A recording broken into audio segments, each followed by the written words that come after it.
Earl wasn't exactly what you'd call an imposing figure. Beneath the flickering fluorescent lights of the old space station's loading bay, he looked more worn out than formidable.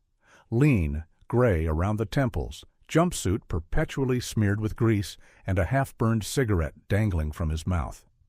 He'd been patching together broken conveyor belts and faulty airlocks out here longer than most folks stayed awake in cryo. But the thing about Earl was that, behind those tired eyes and nicotine-stained teeth, he was quite possibly the toughest human in this sector of the galaxy. All that changed the day the aliens arrived. They came out of nowhere. 1 minute, Earl was elbow-deep in a busted ventilation shaft, cursing his wrench for refusing to budge. The next, claxons blared across the station, bathing the corridors in flashing red light.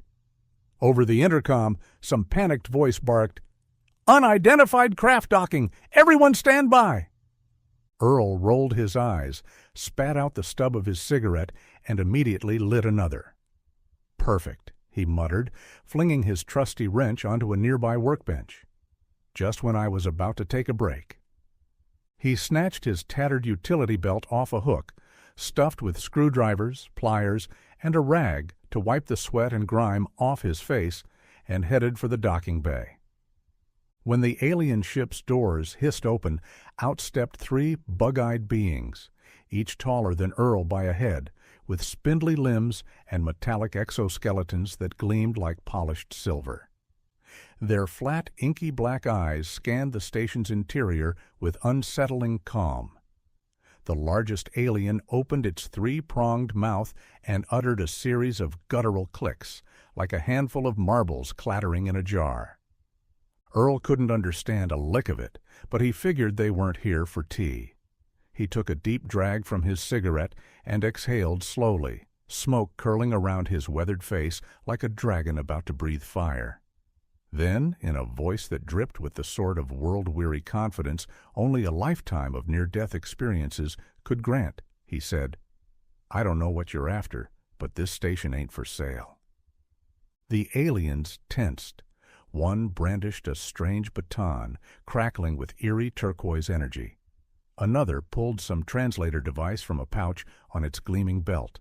It sputtered and whined, eventually spitting out a static-laced approximation of basic. "You will surrender?" Earl smirked. "Buddy, I'm not even sure I know how to spell surrender." In a flash, the largest alien lunged. Its baton surged with crackling energy, aimed squarely at Earl's chest.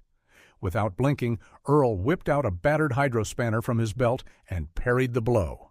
Sparks flew, the alien hissed, and Earl, gritting his teeth, twisted the spanner just so, forcing the baton out of the alien's grip.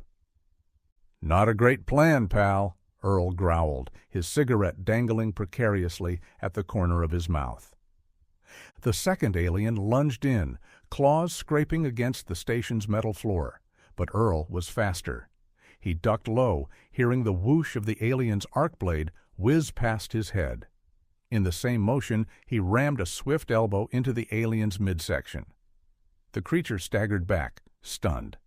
The fluorescent lights above flickered in time with the crackling energy weapons the aliens wielded. On any other day, this might have looked hopeless. But Earl was on a roll, adrenaline pumping through his veins faster than the black coffee he poured down his gullet every morning. No one watching from the security cameras could believe it. Here was a lanky, grease-covered, chain-smoking maintenance worker going toe-to-toe with advanced alien warriors, pushing them back as easily as if they were clueless apprentices in a repair shop. The third alien, clearly baffled by how a single human could be besting them, attempted to flank him.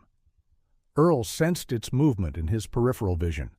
He flicked his half-smoked cigarette onto the floor, stomped on it, then grabbed a 3-foot-long ratchet from a nearby tool rack. With a single fluid motion, he swung the ratchet like a makeshift staff, catching the alien square in its lower abdomen. The creature emitted a frantic series of clicks before dropping to its knees. Earl took that moment's reprieve to pop another cigarette between his lips and light it. The hiss of the lighter's flame echoed in the otherwise silent hangar. Smoke billowed around him, adding an almost cinematic haze to the entire standoff. "You folks really picked the wrong station," Earl remarked, pulling a long drag. By now, the aliens were rattled. Their once confident posture faltered, and their black eyes darted anxiously between Earl and the rest of the station's corridors. The largest of the trio retrieved a communicator from its belt and chirped an urgent command in their alien tongue. A second later, the lights on the docking bay ceiling flickered again, and the klaxons changed tone. Something was happening on board the alien craft. Earl braced himself, half expecting more of them to flood in. Instead, a shrill alarm pulse reverberated from inside the spaceship, as if the aliens had triggered some emergency recall. They sprinted back to the airlock, holding their wounds, glaring at him with a mixture of fear and disbelief. One of them locked gazes with Earl. It hissed a few high-pitched syllables that the translator tried and failed to parse. But Earl got the gist. This isn't over. He took one last puff and flicked the spent cigarette butt at their feet. Next time, bring more than a baton and a bad attitude.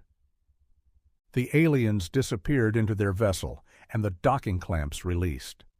Through the station's reinforced window, Earl watched their craft pull away, thrusters blazing, no doubt returning to whichever corner of the galaxy they'd come from.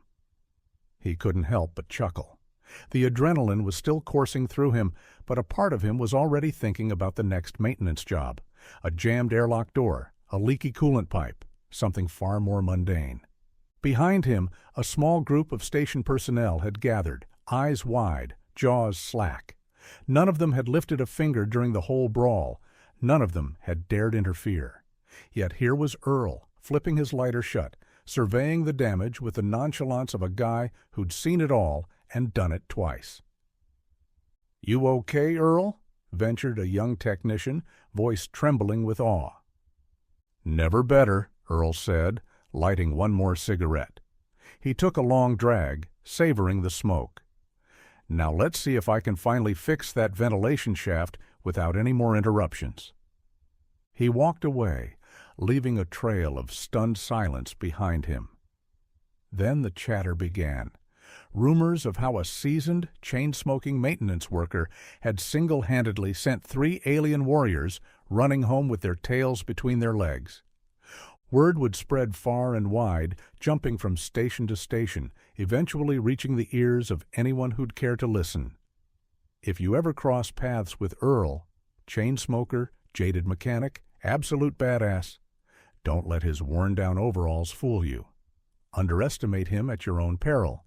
Because as the aliens learned the hard way, there's more to that ragged old maintenance man than meets the eye. And the glowing tip of his cigarette might just be the last thing you see before you're hightailing it back to your intergalactic mothership, bruised, bewildered, and vowing never to mess with Earl again.